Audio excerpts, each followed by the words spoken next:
মুসলিম ঘরে এই সূরা নিয়মিত পাঠ করা হয় তবে সেই ঘরে কোনোদিন কোনো রিজিকের অভাব হবে না। যদি বান্দা নিয়মিত সময় পেলেই এই সূরাটি পাঠ করে তবে আল্লাহ তাআলা ওই ঘরে রিজিক এবং বরকত 70 গুণ বাড়িয়ে দেন। আর ওই বান্দার তৃতীয় প্রজন্ম পর্যন্ত রিজিক নিয়ে কোনো চিন্তা করতে হবে না। আল্লাহ তাআলা ওই পরিবারের রিজিক নিজে হাতে বন্টন করে দিবেন। হযরত মুহাম্মদ সাল্লাল্লাহু আলাইহি ওয়াসাল্লাম তার সকল উম্মতদের এই সূরাটি পড়ার জন্য বিশেষভাবে বলে গিয়েছেন, কেননা যেখানে আল্লাহ তাআলা নিজ হাতে রিজিক বন্টন করে দিবেন সেখানে আর কোনো কথাই থাকে না। প্রিয় দর্শক, আমাদের মধ্যে এমন অনেকে আছে যারা তাদের রিজিকের জন্য যে কোনো কাজই করে থাকে, কিন্তু সেই বান্দা যদি এই একটি সূরা নিয়মিত পাঠ করে তবে তাকে আর কোনোদিন রিজিকের জন্য চিন্তা করতে হবে না। তাই আজকের এই ভিডিওটি সম্পূর্ণ দেখবেন, কেননা সেই শক্তিশালী সূরাটি সম্পর্কে আজকে আমরা আপনাদের জানাতে চলেছি। এবং যত বেশি সম্ভব এই ভিডিওটি শেয়ার করে দিবেন, কারণ আপনার একটি শেয়ারে হয়তো আরেকজনের রিজিকের উপর বরকত বেড়ে যাবে। আর সে যদি নিয়মিত এই সূরাটি পাঠ করে তবে সে যে সওয়াব পাবে তার অংশীদার আপনিও হবেন। তো চলুন দেরি না করে শুরু করা যাক আজকের এই ভিডিও। প্রিয় নবী হযরত মুহাম্মদ সাল্লাল্লাহু আলাইহি ওয়াসাল্লামের এক সাহাবী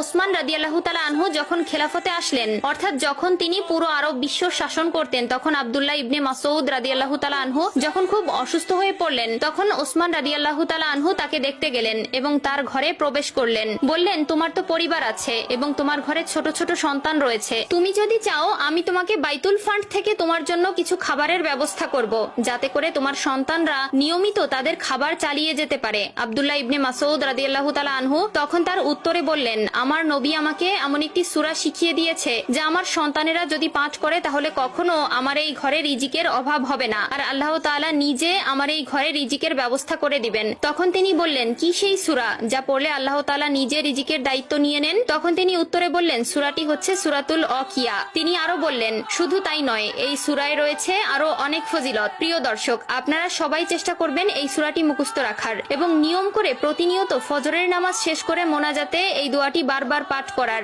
সূরাতুল ওয়াকিয়া কোরআনের 56তম সূরা, যা মক্কায় অবতীর্ণ হয়েছে এবং এতে রয়েছে মোট 96টি আয়াত। আর এই সূরার অনেক ফজিলত হাদিস দ্বারা প্রমাণিত হয়েছে। চলুন জেনে আসি এই সূরার আরো কয়েকটি ফজিলত সম্পর্কে। 1. দারিদ্র থেকে মুক্তি। হযরত ইবনে মাসউদ রাদিয়াল্লাহু তাআলা আনহু বলেন, যে ব্যক্তি প্রতিদিন রাতের বেলায় সূরাতুল ওয়াকিয়া তেলাওয়াত করবে তাকে কখনো দারিদ্র স্পর্শ করবে না। সুনানে ইবনে মাজাহ হাদিস নম্বর 3797। 2. মৃত্যু সহজ হওয়া। হযরত আনাস রাদিয়াল্লাহু তাআলা আনহু থেকে বর্ণিত, যে ব্যক্তি প্রতিদিন সূরাতুল ওয়াকিয়া তেলাওয়াত করবে আল্লাহ তাআলা তাকে সহজ মৃত্যু দান করবেন। 3. কবরে নূর ও শাস্তি থেকে মুক্তি। হযরত আবু উমামা রাদিয়াল্লাহু তাআলা আনহু বলেন, যে ব্যক্তি নিয়মিত সূরাতুল ওয়াকিয়া তেলাওয়াত করবে তার কবর আলোকিত থাকবে এবং শাস্তি থেকে মুক্তি পাবে। আল্লাহ তাআলা আমাদের সকলকে এই সূরাটি নিয়মিত ফজরের নামাজ শেষ করে পড়ার তৌফিক দান করুক, আমিন।